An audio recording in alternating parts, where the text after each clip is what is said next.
Tupac hit us with Hit 'Em Up, and that joint was cold. I had to make the call. Ain't no other record company out there that sold as many records as we did. We outsold bad.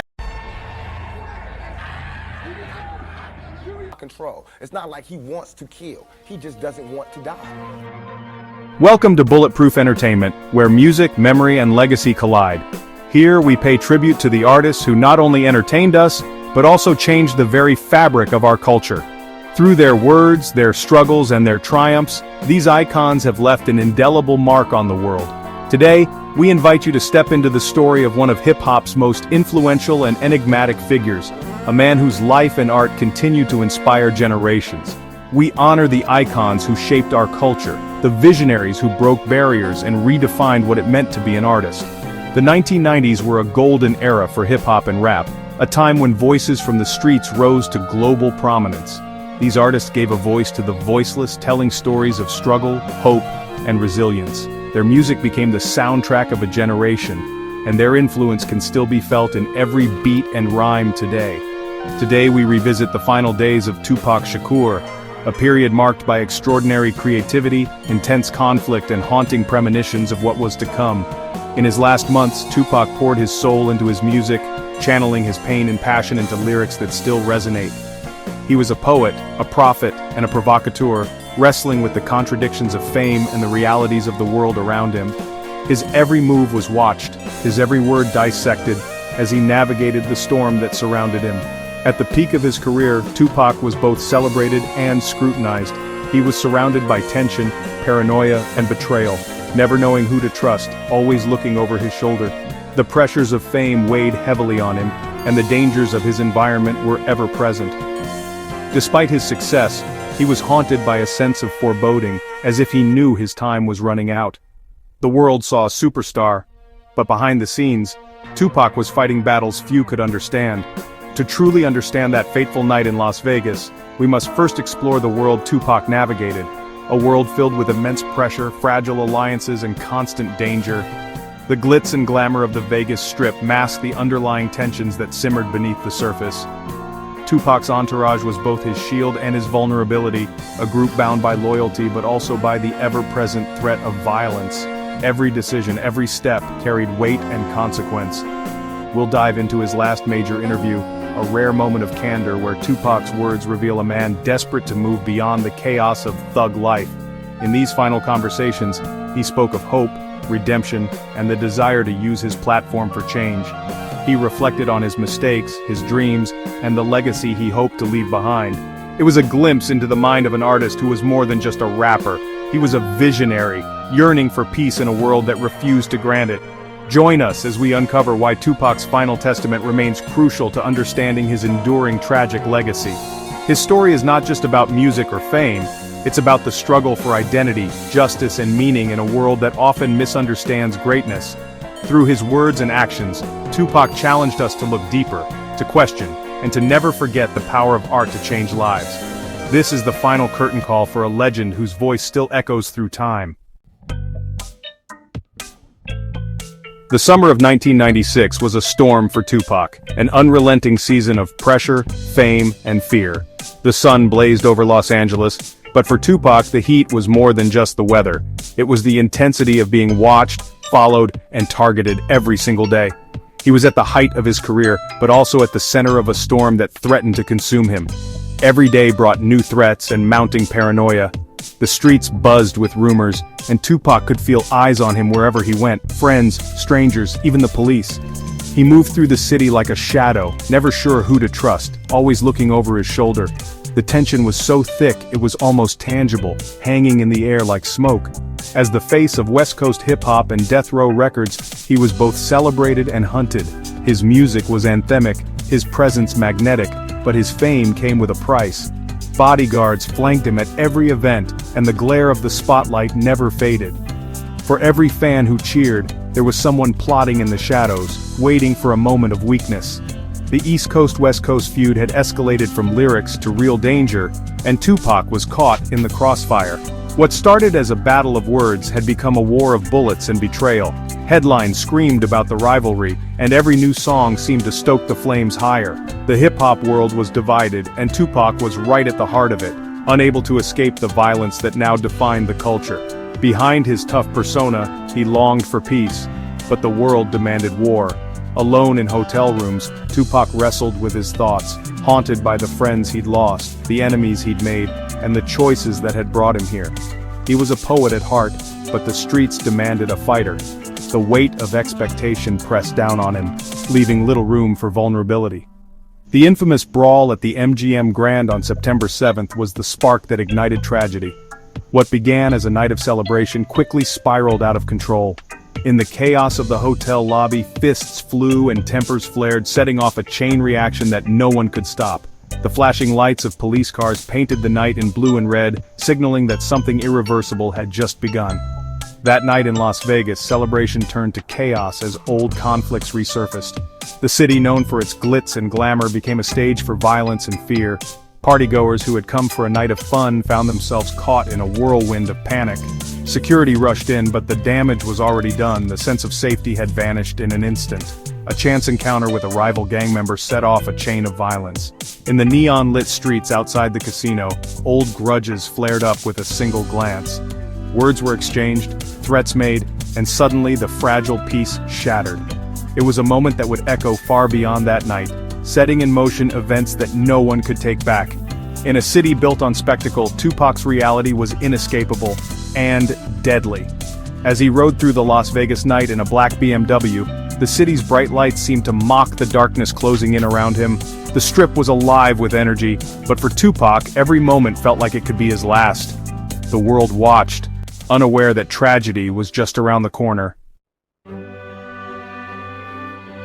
To truly understand Tupac Shakur's mindset during the final chapter of his life, we must revisit his last major interview, an intimate conversation that took place while he was still behind bars. This wasn't just another media appearance, it was a rare moment of vulnerability, a window into the soul of a man who had become both a cultural icon and a lightning rod for controversy. Sitting in that stark prison room, Tupac spoke with a raw honesty that cut through the noise of his public persona, revealing the complex layers beneath the surface. In this interview, Tupac reflected deeply on the meaning of thug life.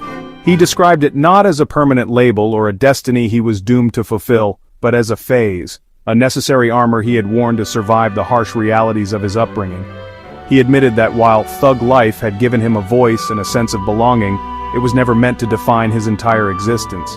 Instead, he yearned to move beyond it, to grow and evolve into something greater, both as an artist and as a man. Tupac spoke candidly about the pressures of fame and the expectations that came with his public image. He confessed that, at times, he felt trapped by the very persona that had made him a superstar. The world saw him as a symbol of rebellion and defiance, but inside, he was wrestling with the desire to use his platform for something more meaningful than just survival. He wanted to be a catalyst for change, to uplift his community, and to challenge the stereotypes that had been forced upon him. Beyond music, Tupac dreamed of building a legacy that would outlast him. He spoke passionately about his plans to start a production company, to write and direct films that told authentic stories from his community. He envisioned a future where he could inspire young people to pursue their own creative ambitions, breaking free from the cycles of violence and poverty that had shaped his own life. For Tupac, storytelling was a way to heal, to empower, and to create lasting change. Yet, despite these dreams, Tupac was painfully aware of the forces holding him back. He was bound by his contract with Death Row Records and the looming presence of Suge Knight, a relationship that often felt more like a prison than the cell he was sitting in. The pressures to maintain his tough image, to stay loyal to those around him, and to navigate the dangerous world of the music industry kept him in a constant state of tension. He knew that playing this role put him in harm's way, but he saw few options for escape. As the interview unfolded, there was a palpable sense of urgency in Tupac's words. It was as if he could feel the clock ticking down, aware that his time might be running out. He spoke with a mix of hope and resignation, determined to make his voice heard while he still could. Every answer carried the weight of someone who had seen too much, who understood the fragility of life, and who was desperate to leave a mark before it was too late. This final interview stands as Tupac's last will and testament, a powerful record of a man caught between hope and fatalism, between the desire to change his fate and the forces that seemed determined to define it for him. In these moments we see not just a rapper or a celebrity, but a human being searching for meaning, redemption, and a way forward. Suge Knight's role in Tupac's life was both savior and captor. By posting Tupac's bail, Suge brought him into the death row empire, a world of power, loyalty, and danger. Death row thrived on confrontation, and Tupac became its most vocal soldier. The label's gang ties and aggressive tactics fueled the East Coast-West Coast war, making peace impossible. On the night of the shooting, Suge was driving the car, his presence forever linking him to the tragedy. His silence since has only deepened the mystery. Death row was the stage for Tupac's final act, a place he could never truly escape. The East Coast-West Coast rivalry began as competition but spiraled into a deadly feud. Tupac's 1994 shooting in New York convinced him of betrayal, fueling his anger toward Biggie and Bad Boy Records. His diss track, Hit 'Em Up, drew a line that couldn't be erased. The media sensationalized every move, turning artists into soldiers in a manufactured war.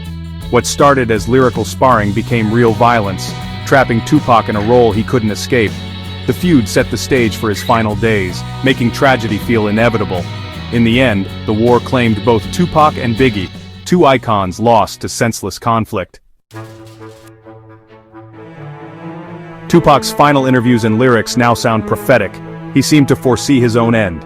He spoke of surviving one shooting and his determination to avoid another, yet violence followed him. His Machiavelli persona explored betrayal, paranoia, and mortality, fueling endless conspiracy theories.